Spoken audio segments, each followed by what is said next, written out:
Good morning. So here's my face again. Today is the rare occasion that I'm up before my children in the summer, winter. And of course, I made some coffee and I came outside to walk in my garden because it's just nice to do sometimes on a peaceful morning. The birds are chirping and the world is still quiet. So it's about 6:30 right now. And yeah, I figured, it's not Saturday, but why not document this moment, Because there are things happening over here that I want to talk about. So I'm going to turn the camera around to something much more beautiful, like my garden. And yeah, well, there's some stuff that's beautiful and some stuff that's sad. All right, so I'm standing here. Next to my trellis with my tromboncino squash and my lone watermelon. And we've harvested 2 squash off of this week, and they're so good. They're delicious. This one was not properly pollinated. However, this is still edible, the part that's still firm. Like, I could cut this off. I could just cut off this part down here, and this would still be perfectly edible. It would just be like regular squash.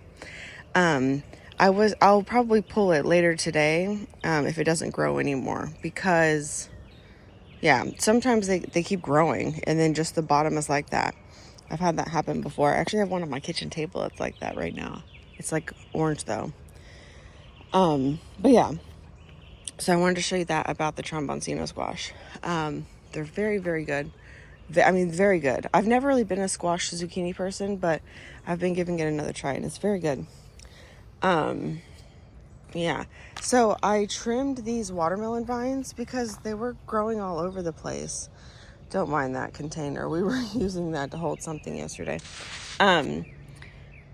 I trimmed the vines all the way back because I'm confident no more melons are coming on this plant, and I just want it to focus its energy on ripening that one. It doesn't need to be growing any more vines.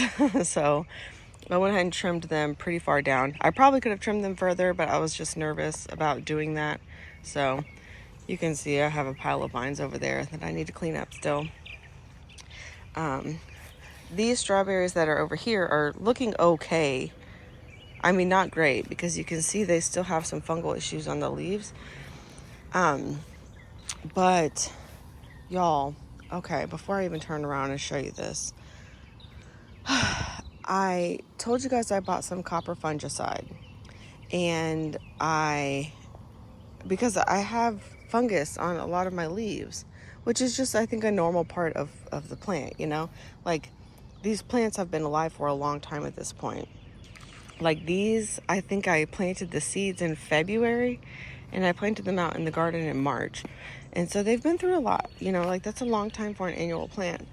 So you can only expect so much. I understand that. And like, there was probably a lot more babying I could have done to things to like make sure that they're at their peak health.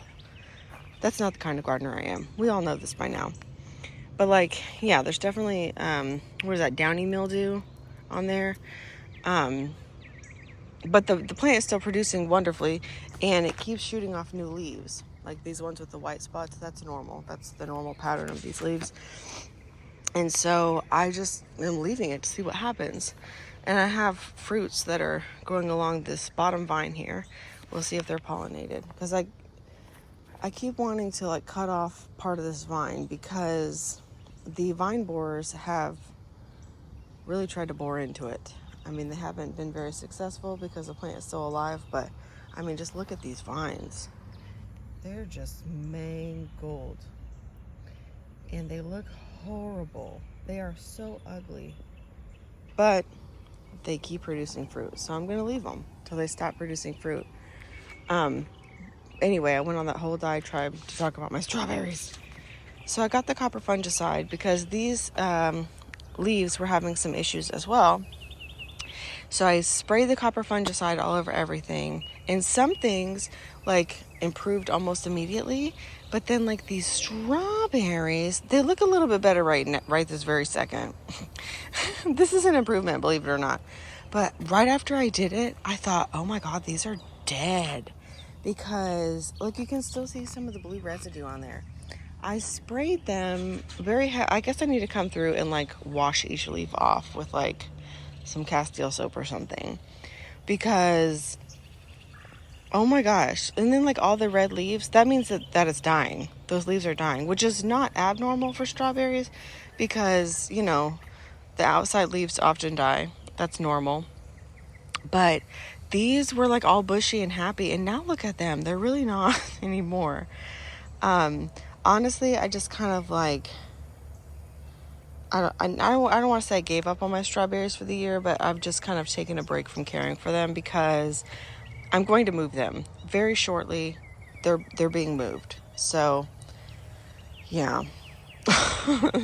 They're going away to a new home over there, which you guys will see. I'm not going to keep explaining it. But yeah, that's happening pretty soon. I moved some potted plants over here. Oh, look. I have a... Oh, excuse me. I have some mushrooms growing in my Meyer lemon. I moved the Meyer lemon over here because I don't know. I just thought maybe it'd be happier over here, and it is. The leaves aren't yellow anymore.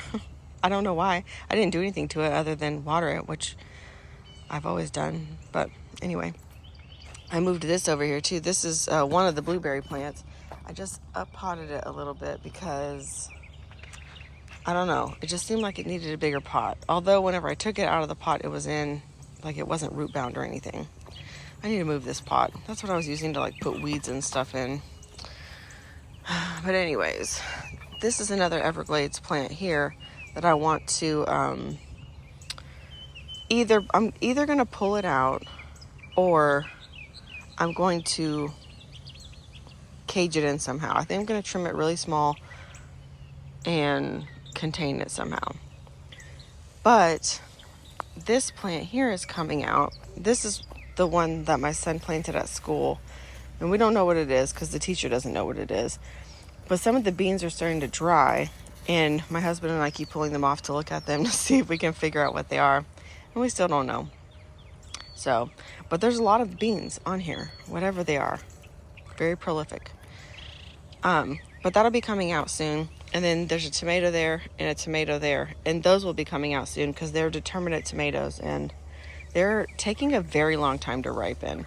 So I don't really exactly know what's going on. Because like in the past, like that one right there that's starting to blush, I would just take that off, take it inside, and it would be ripe by tomorrow. That's my experience with tomatoes, which I'm not the most experienced tomato grower. But that is not what's happening with these.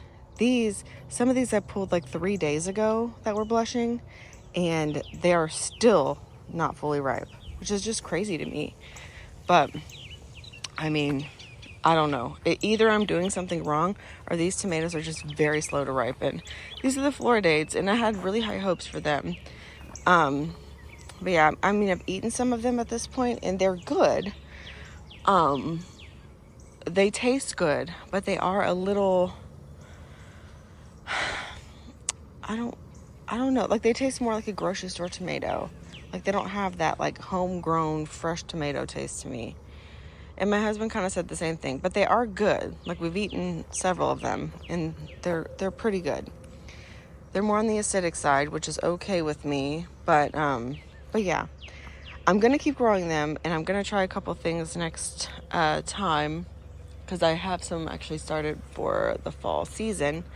But yeah. Anyways, so my point of saying all that is this is coming out, and then those beans will be coming out soon. So I'm going to plant something else here.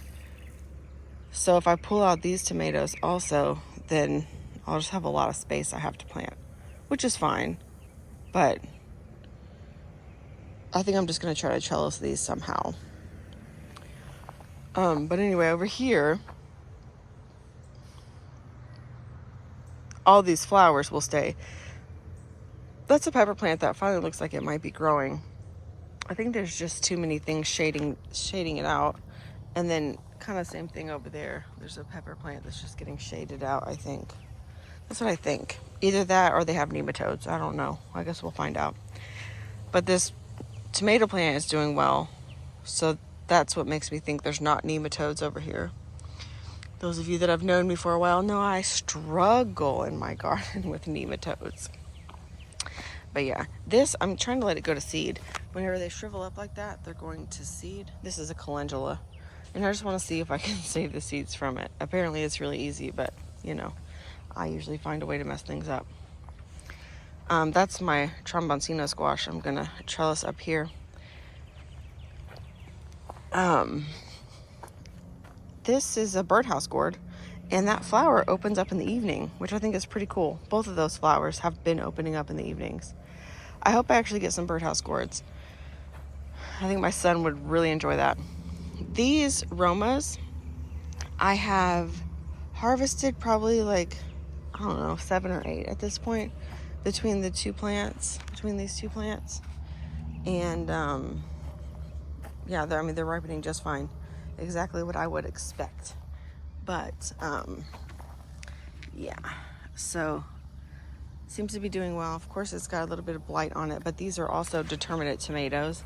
And generally, I believe determinate tomatoes just basically begin to complete their life cycle once it sets all of the fruit. So I think it's just dying, which is okay. It's supposed to. But please ripen my fruit first. Please. These beans are doing really well. My husband and I came out here and, well, I've picked beans off of it a few times. But last night, we came out here and we picked Everglades tomatoes and beans for about an hour. And we got a whole bunch. We probably got a gallon of beans between this and some of the bush bean plants over there just last night. So I have a ton of beans to cook, which is good because we love green beans. And I bet tomorrow we'll be out here getting another gallon just because there's tons of beans, which is exactly what I like. I believe, so this is my first time actually successfully, well, that's not exactly true. This is my most successful run with pole beans. I've grown pole beans before and they've produced, but it wasn't ever anything fantastic. I've always had, ever since I've started gardening though, I've always had luck with bush beans. But yeah. Anyway, I really do love a full trellis. And I've got just a lot of beans, which is the goal. I did plant a lot of plants though. I just sort of put seeds all along. I didn't count how many or whatever. But I wonder how big they'll get. I really want to know. How big of a green bean can I grow? Sometimes I'm nervous to let them get too big because, you know, I don't want the plant to go to seed and then not produce anymore. Over here, I was talking to my friend last night about doing a string trellis, and this is where I was talking about. So here, I think I'm going to put a T-post here next to this tomatillo, and then a T-post on the other side of these Everglades tomatoes. And if you're familiar with the trellis to make you jealous, that's basically what I'm going to build on like a smaller scale. But I'll put a piece of PVC pipe over the top because we have PVC pipe. That's basically the only reason why. I think you could probably put anything between them.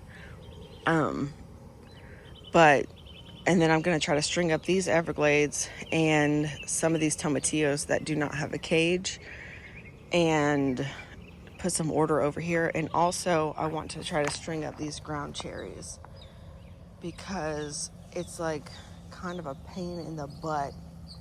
What's more than kind of a pain in the butt to harvest. So I definitely need to do that. Either that or I'm gonna have to start pulling some stuff out because in the evenings I only have so much time. You guys know I've got little kids sometimes life is unpredictable for me. So I can't be like, if I have 2 hours to spend in the garden, I can't be spending it all harvesting Everglades tomatoes because they're all over the ground, and ground cherries, which I love both of those things, but I have to find a solution here. So yes,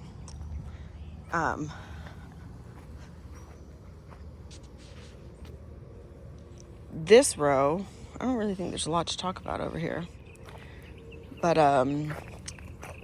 this is my very favorite marigold bush I've ever seen in my entire life. It's not just my favorite one I've ever grown. It's my favorite one I've ever seen. I just love it. What a beautiful thing. And all of these tomatillos that have just volunteered. They volunteered their service to me. And isn't that just a wonderful thing? So, yes. There hopefully will be a lot of tomatillo salsa in the future. Maybe I can share with everyone watching this video. But yeah, I just love whenever they start to like make their little lanterns. They're beautiful. This, of course, we don't know what kind it is. You know what? It really looks like a Roma to me, but I'm fairly certain I only planted 2 Romas, and the other one was either an Amish paste or a San Marzano. I don't know which one.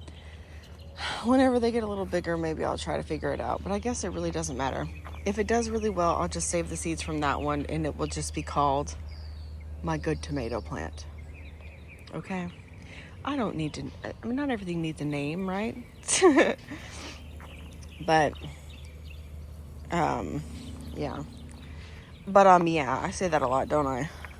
Anyway, I also say that a lot. My melons here, y'all, let me tell you something. If you use these little tags here, you're gonna have to use like a China marker or like a paint marker or something if you don't want them to fade, because a permanent marker just comes right off in the sun. So look at me, I try to do a good thing by labeling these, and I don't know what they are. I want to say that side's a honeydew and this side's a Hale's Best cantaloupe, but that doesn't look like a Hale's Best cantaloupe to me. I mean, whatever it is, it's definitely a melon, and I'm definitely going to eat it. Well, I say definitely going to eat it. I hope I'm going to eat it, because the cantaloupes that were growing so nicely over here got by the vine borers. As you can see, it's empty now. So let's not count our chickens before they hatch. But I'm hopeful. I am hopeful. These plants look very healthy so far. So we'll see. We will see. See, like these, I didn't even string them up very well. These are Everglades also, if you can't tell. This is one Everglades plant. But I just stuck them up with bamboo stakes and picked them up a little bit, which obviously they need more picking up right now. But even they're easier to harvest contained like that. So, I mean, I guess I see why people make a big deal about trellising their tomatoes. Fine. You OCD people win, okay? I'm halfway joking.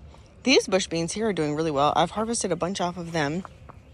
Generally speaking, once you harvest bush beans, that's all you're going to get. But some of them just weren't quite ripe, and I just didn't want to pull them early. One of the things that good gardeners do is, once, they wait for most of them to get ripe, and then they just clip it right there at the bottom, take the whole plant, remove the beans, compost the leaves, leave the roots in the ground. And I've done that in the past, and I've even done that this year with some plants that were mostly ripe. But, I guess if you have the time and the energy, just go ahead and pull the ripe ones and leave them till they're done. And I don't have anything else I need to plant there, so it's really not a big deal. But yes, see, these beans are spaced much better, and they're all green and beautiful. And these leaves, I mean, these ones over here, first of all, are in completely unimproved soil, besides a layer of compost over the top. And they're very densely planted. Very productive though, but their leaves are a little bit more yellow. And they're all mixed bean varieties because I have no idea what kind of beans I planted, because you guys know that story. I spilled all the beans out and then I got them wet. So then I couldn't even leave them in the seed packets because I didn't want them to germinate or mold or whatever. So then they were just sitting in a bowl. Anyways, I actually just planted the rest of those over here.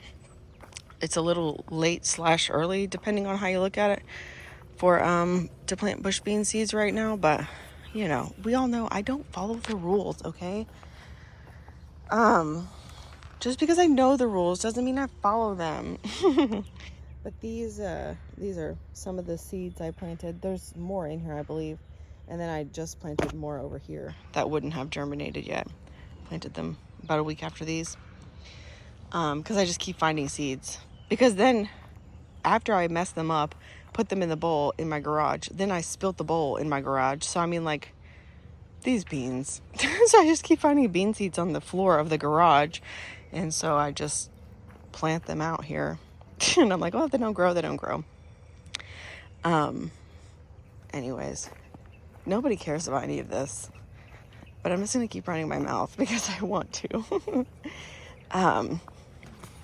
Maybe you can see a little bit better how beautifully ugly borage plants are. I don't want to pick that zinnia. I've been cutting my flowers and bringing them inside. Putting them in a little jar, they make me happy. Ooh, I want to talk about these peppers, because some of them are peppering, and that's so exciting. Oh, is this one peppering? I don't see a pepper on that one, but this one is, I think. Oh, the flower still stuck to it, so it looks kind of ugly, but we all go through an awkward phase. But yeah, so that's that. Pretty excited about that. And then these sweet potatoes in this bed are doing pretty well. You guys think they're gonna invade all the peppers? They might, huh? It was probably a poor decision to put them there. Part of me thinks maybe I should just go ahead and take it out. But I'm not going to. I'm gonna leave them and see what happens. So yeah, those peppers are pretty big. Oh, I planted 2 tomato plants over here. One of them, this one is the one on the left, my left, is a Brandywine, and this one is a mortgage lifter. It is not the right time to plant tomatoes. Do not take my advice on this, but I did it. This is a cattle panel's going here, so they're going to live on the cattle panel with any luck at all. The cattle panel will be here this weekend. I mean, I have the cattle panel. It's right there. I just need to put it in. Honestly, T-post driving is not my strong suit, if we're just being really honest. But yeah, so, Oh, my jalapeno plant is doing okay, I think. I'm probably gonna pick that big jalapeno soon. This tomato plant here was actually one, I don't think I ever talked about it on here, that whenever I was pruning that either San Marzano or Amish paste tomato, that one over there, I accidentally broke a branch off of it, and I decided to root it and see if I could grow it from a cutting, because people always talk about doing that, and I had never done it. And I did it. It's growing really well. It's got a lot of roots in there. Anyway, I think I'm gonna plant it right there. Or maybe over here by the cattle panel. I'm really not sure. We'll see. Because I planted this Brandywine here next to this cattle panel, which is probably not a good place for it, but I put it there. Okay? Gosh, leave me alone. And these sweet potatoes are really, really doing well. I don't think any of them didn't make it, and that's promising to me. So I hope I have like 2 mini sweet potatoes, which would just be ideal. And these watermelons are just so happy, and that makes me happy. And I have at least 2 watermelons. I've got this one, which I'm very excited about, because I think that one is going to be an orange fleshed one.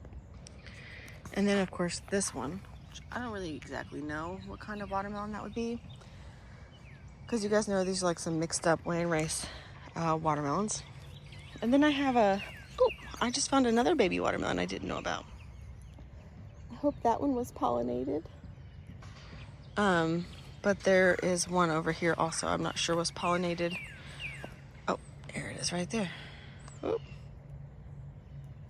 Yes, I'm thinking that one was not pollinated because it's very small.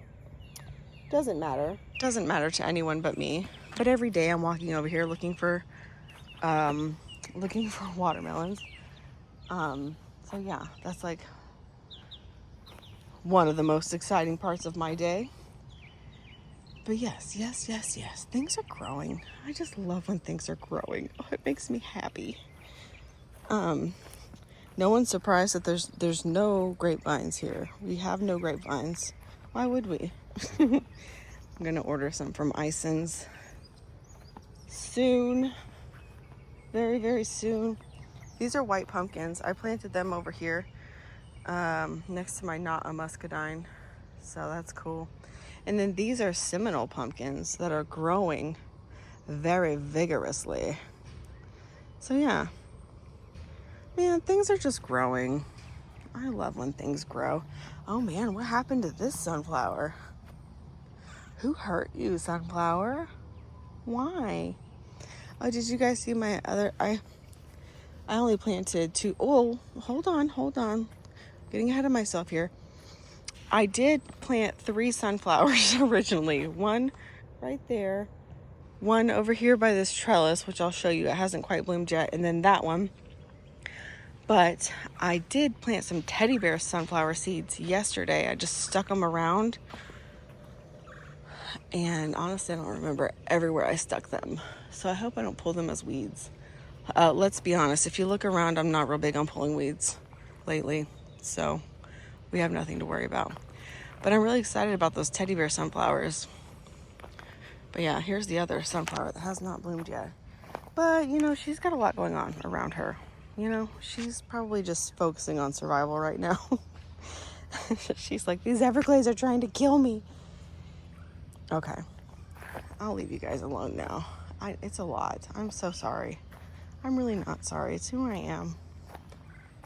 But yeah, so I guess I'll go inside, see if my children are going to wake up anytime soon to play with me and entertain me yet. That's a joke. That's not a joke. I love them very much. All right. Bye. See you guys this weekend.